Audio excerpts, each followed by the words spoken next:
Assalamualaikum. Tak tahu lah kalau kata kecil lagi dan atas apa.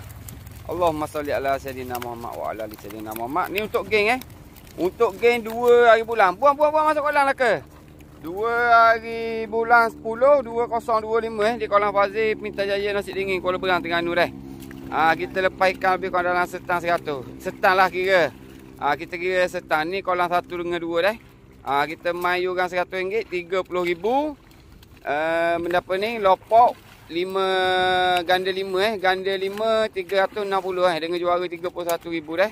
Hari Khamis Malang 2 hari bulan 10 2025 dah. Parah air pun tinggi kok ni. Jemput adik dah di kolam Fazil Pintarjaya Nasi Dingin Kuala Berang Terengganu dah. Ni untuk kolam 1 dan kolam 2 dah. Ikan 2 kilo ke atas ni dah. Ikan 2 kilo ke atas. 31 ataupun 32 ke bawah. Jemput adik di kolam Fazil Pintarjaya Nasi Dingin Kuala Berang Terengganu. Assalamualaikum.